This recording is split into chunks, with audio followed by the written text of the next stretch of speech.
रमज़ानुल मुबारक में इबादत और कोरोना वायरस से बचाव से मुतल्लिक उमूर पर मुशावरत के लिए वज़ीर आज़म की ज़ेर सदारत तमाम मसालिक के उलमा और मशाइख का इजलास जारी है। इजलास में सदर मुमलिकत की ज़ेर सदारत कई मुत्तफ़िक़ा फ़ैसलों पर जो इजलास हुआ था उस पर गौर किया जा रहा है। नुमाइंदा जियो न्यूज़ अयाज अकबर यूसुफजई ने हमें ज्वाइन किया है। अयाज, इस अहम इजलास से मुताल्लिक़ आपके पास डिटेल्स क्या है? जी बिल्कुल, रमज़ान मुबारक में इबादत और कोरोना से बचाव के हवाले से वज़ीर आज़म इमरान खान की ज़ेर सदारत तमाम मसालिक के उलमा और मशाइख का अहम इजलास इस वक्त वज़ीर आज़म इमरान खान की ज़ेर सदारत जारी है। और इजलास में रमज़ान मुबारक में इबादत के साथ कोरोना से बचाव की तदाबीर पर क्या करना है उस पर मुशावरत हो रही है। और इससे 2 दिन कबल जो सदर मुमलिकत की ज़ेर सदारत इजलास हुआ था उसमें जो फैसले हुए हैं उस पर भी मुतफ़िक़ा तौर पर जो गौर खोज हो रहा है। इसके साथ साथ इजलास में वज़ीर मज़हबी उमूर काजी, चेयरमैन इस्लामी नज़रियाती कौंसिल क़िबला याद और दीगर बड़े नामवर उलमा इसमें शामिल हैं। और इसके साथ इजलास में बड़ी दरगाहों के सजादा नशीन भी इसमें इस वक्त इजलास में मौजूद है। इजलास में कोरोना वायरस से बचाव के लिए हुकूमती इक़दाम की हिमायत की गई है और लॉकडाउन के हवाले से जो हुकूमत की हिकमती अमली है उन पर मुत्तफ़िक़ा तौर पर तमाम उलमा ने जो है वो इस पर इत्तेफाक भी किया है। इसके साथ साथ गवर्नर सिंध और मुफ्ती मुनीबुर रहमान, मुफ्ती उस्मानी, वज़ीर तालीम शफकत महमूद और दीगर जो उलमा है वो वीडियो लिंक पर भी सब मौजूद हैं। और तो आज इस इजलास में मुत्तफ़िक़ा तौर पर फैसला किया जाएगा कि रमज़ान मुबारक में नमाज और तरावी के लिए क्या SOP बनाई जाएंगी। क्योंकि वज़ीर आज़म ने भी कहा कि तमाम उलमा ये चाहते हैं कि मसाजिद जो है वो उसमें तरावी और जो रमज़ान की जो नमाजें हैं ख़ुसूसी तौर पर जो मगरिब की नमाज है और उसके बाद जो तरावी है उसको तमाम मुल्क में जो है वो अदा किया जाए। उसके हवाले से जो भी अब हिकमत अमली तैयार होगी वो हुकूमत की जानिब से इसका एलानिया जारी किया जाएगा और मुतल्लिका जो इंतजामिया है वो उस पर अमल दरामद कराने के पाबंद होंगे। जी बहुत शुक्रिया अयाज अकबर यूसुफजई, आपने डिटेल्स दी हमें।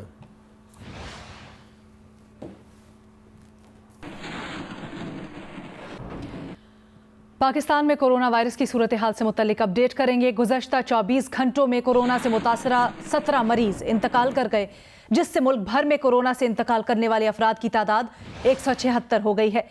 मुल्क भर में इस वक्त कोरोना के मरीजों की तादाद 8400 से जायद हो गई है, जिनमें से 44 की हालत तशवीशनाक है।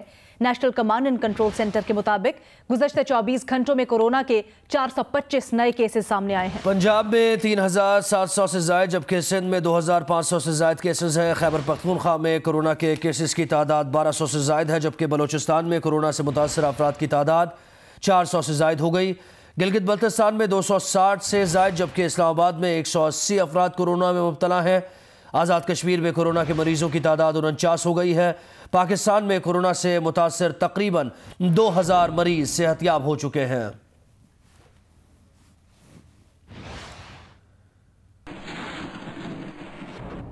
सिंध हुकूमत ने सूबे में दुकानें और बाजार खोलने के लिए प्लान तरतीब दे दिया है। माहीगीरी की भी मशरूत इजाजत दे दी गई है, जबकि आज से 69 सनतों में पैदावार शुरू होने का भी इम्कान है। सिंध हुकूमत ने ताजिर रहनुमाओं की मुशावरत से प्लान मरतब किया है, जिसमें कराची के तिजारती मराकज़ और दुकानें खोलने के लिए 13 शोबों का तयन किया गया है। बुनियादी तौर पर कारोबार की नौइयत के लिहाज से 13 सेक्टर्स को 3 दर्जों में तकसीम किया गया है। हर दर्जे में शामिल शोबा हफ्ते में 2 रोज के लिए खोला जाएगा। पहले दर्जे में 4, दूसरे में 4 और तीसरे दर्जे में 5 शोबे शामिल है। बाजार और दुकानें दिन में 8 घंटे के लिए खोले जाएंगे। किरियाना, मुर्गी और गोश्त की दुकानें और बेकरियां हफ्ते में 2 रोज बंद रखने की तजवीज सामने आई है। सिर्फ दूध, सब्जी और फल की दुकानों और मेडिकल स्टोर्स पूरा हफ्ता खोलने की इजाजत होगी। बाजार और दुकानें खोलने के लिए SOP बुध तक तैयार कर लिया जाएगा। SOP की खिलाफ वर्जी करने वाले बाजार सील कर दिए जाएंगे।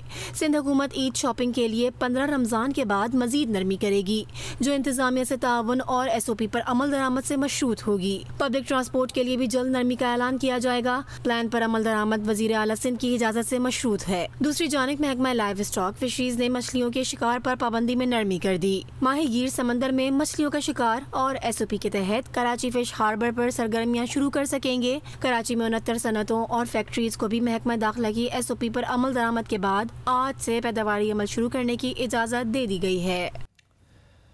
कराची में मुख्तलिफ सनतों और फैक्ट्रीज को खोलने की इजाज़त दे दी गई, लेकिन साथ ही SOPs पर मुकम्मल अमल दरामद करने का भी हुक्म दिया गया है। कोरंगी इंडस्ट्रियल एरिया में मौजूद हैं हमारे नुमाइंदे काशिफ मुश्ताक, उनसे तफसीलात जानते हैं। जी काशिफ। कराची में आज से मुख्तलिफ सनतों को खोलने का हुक्मनामा जारी कर दिया गया है, जिसके बाद मुख्तलिफ अहम शाहराहों पर ट्रैफिक भी मामूल से ज़्यादा है, जबकि सनती इलाकों में वर्कर्स की आमद का सिलसिला भी जो है वो जारी है। हम इस वक्त कोरंगी इंडस्ट्रियल एरिया में मौजूद है और मुख्तलिफ अहम सड़कों से होते हुए हम यहाँ तक पहुँचे और हमने देखा है कि जो हैवी ट्रैफिक है वो भी सड़कों पर दिखाई दे रही है, जबकि माल बरदार गाड़ियाँ जो हैं वो भी मौजूद हैं। सिंध हुकूमत की जानिब से एक मुकम्मल SOP जो है वो बनाई गई हैं इन फैक्ट्री और सनतों के लिए, और जो मालकान हैं उनको हुक्मनामा जारी किया गया है कि जो वर्कर हैं उनकी सेफ्टी को यकीनी बनाए, जबकि उन्हें ट्रांसपोर्टेशन जो है वो भी फराम की जाए। इस वक्त इस इलाके में जो है वो मुख्तलिफ मजदूर भी हमें दिखाई दिए हैं, वर्कर भी दिखाई दिए हैं, और फैक्ट्री के बाहर जो है वो रश दिखाई नहीं दिया जा रहा है। हमने देखा है कि मुख्तलिफ फैक्ट्रीज़ के बाहर जो है वो सैनिटाइज़र और दीगर हैंड वॉश का भी जो है वो निज़ाम बनाया गया है, इंतज़ाम किया गया है प्रॉपर, और बताया जा रहा है कि जो SOPs हैं उन्हें फॉलो करने की भी कोशिश की जा रही है। इस वक्त सनती इलाके में जो है वो हैवी ट्रैफिक भी है, जबकि मालबरदार गाड़ियाँ भी हैं, और शहरियों को जो है वो रोकने के लिए और घरों पर महफूज रहने के लिए ट्रैफिक पुलिस और साथ साथ पुलिस एहलकार के जो जवान हैं वो भी मुख्तलिफ अहम जो सड़कें हैं उन पर मौजूद हैं। जी आगे बढ़ते हैं। वज़ीर ख़ारजा शाह महमूद कुरैशी ने महकमा सेहत पंजाब की कारकर्दगी पर अदम इत्मीनान का इजहार कर दिया है। जियो न्यूज़ के प्रोग्राम जियो पाकिस्तान में गुफ्तगू के दौरान कहा कि हेल्थ सेक्रेटरी पंजाब की जानिब से मुल्तान में इमदाद नहीं दी गई। उन्होंने इस मामले पर सूबाई वजीर और सेक्रेटरी हेल्थ पंजाब से दरख्वास्त भी की। उन्होंने कहा ख्वाहिश है कि हेल्थ डिपार्टमेंट पंजाब, जनूबी पंजाब और मुल्तान पर भी थोड़ी तवज्जो दे। मीडिया पे खबरें आ रही थी कि मुल्तान के डॉक्टर्स जो हैं उन्हें प्रॉपर इक्विपमेंट नहीं प्रोवाइड किया गया। मेरे इल्म में ये बात आई तो मुझसे जो हो सका मैंने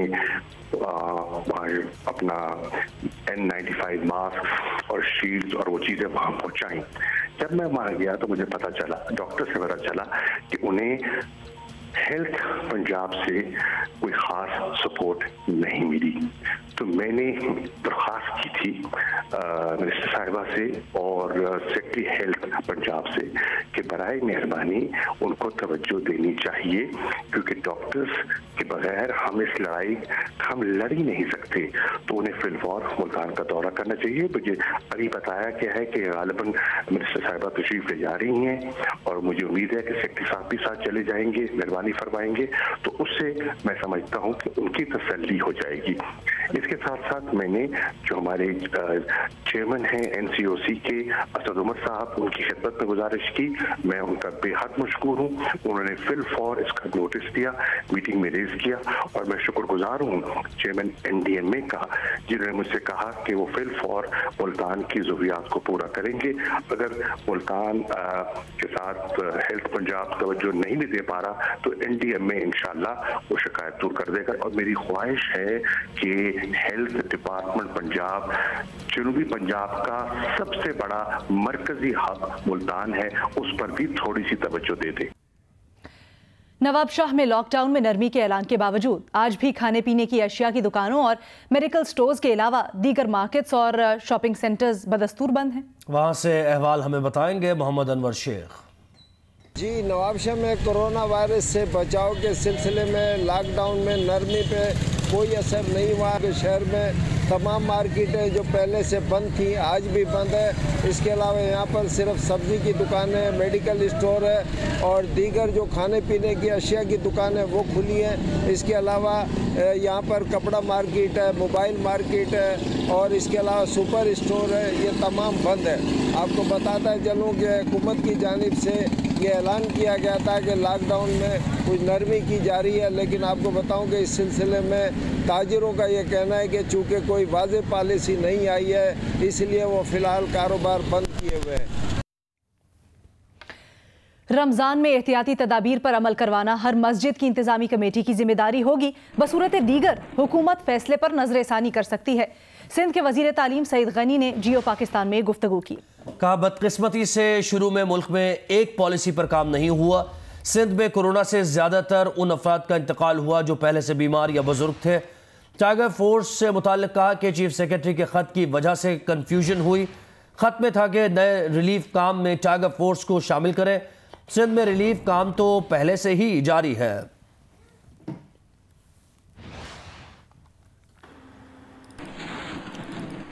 दूसरी जानिब पीटीआई के शहबाज गिल कहते हैं कि टाइगर फोर्स का सियासत से कोई ताल्लुक नहीं है। क्या टाइगर फोर्स ज्वाइन करते हुए पूछा जाता है कि वोट किसे डाला? क्या सिस्टम को ख्वाब आता है कि ये शख्स जाला या मतवाला है, इसे रजिस्टर नहीं करना? पीपल्स पार्टी ने नया शोशा छोड़ दिया, कहते हैं टाइगर फोर्स के मुकाबले पर पीपल्स फोर्स बनाई है।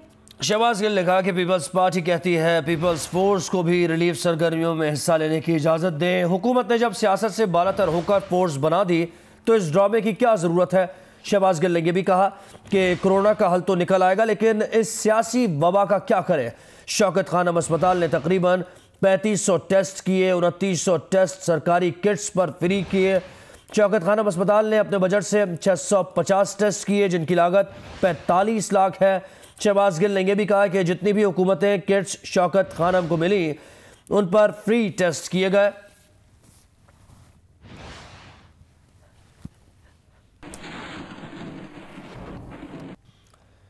मीरानशाह में दहशतगर्दों ने सिक्योरिटी फोर्सेस की चेक पोस्ट पर हमला किया। सिक्योरिटी फोर्सेस ने भरपूर जवाबी कार्रवाई में 5 दहशतगर्द मार दिए। ISPR के मुताबिक फायरिंग के तबादले में पाक फौज का एक जवान अकबर हुसैन खान शहीद और 3 जख्मी हो गए। सिक्योरिटी फोर्सेज ने इलाके को घेरे में लेकर सर्च ऑपरेशन शुरू कर दिया। शहीद हवलदार का ताल्लुक तहसील दीरकोट जिला बाग से है। यूरोप में सख्त तरीन लॉकडाउन में बच्चे शदीद जहनी दबाव का शिकार हो रहे हैं। स्पेन में हुकूमत ने 5 हफ्तों से घरों में महदूद लाखों बच्चों को बाहर खेलने की इजाजत देने का फैसला किया है। स्पेन में बच्चों को बाहर खेलने की इजाजत देने से मुतल्लिक मुहिम में वालिदैन समेत गुलकारा शकीरा ने भी हिस्सा लिया। लोगों का कहना था कि जब मुल्क में कोरोना से हलाकतों में कमी आ रही है तो 5 हफ्तों से बच्चों को ताले में रखना जुल्म है। बच्चों को खुली फजा में सांस लेने का हक है। हुकूमत ने सिफारिशात पर गौर के बाद 27 अप्रैल से 12 साल तक के बच्चों के लिए पाबंदियों में कुछ नरमी करने का फैसला किया है। और अभी जो आपको दिखाने जा रहे हैं उसे कहते हैं समाजी फासला बरकरार रखना। जानवरों ने इंसानों को समाजी फासला बरकरार रखना सिखा दिया है। लॉकडाउन के दौरान इंसान तो समाजी फासले के उसूल पर कम ही अमल कर रहे हैं, लेकिन ये जानवर हमें कुछ समझा रहे हैं। नज़्मो ज़ब्त के साथ समाजी फासला कायम रखने वाले इन जानवरों की तस्वीर मंचलों ने कैमरे में महफूज कर ली। लाहौर में जुज़वी लॉकडाउन जारी है। बेकरी, खाने पीने की अशिया की दुकानें, मोबाइल, छोटी वर्कशॉप्स खुली हैं। बड़ी मार्केट्स बदस्तूर बंद हैं।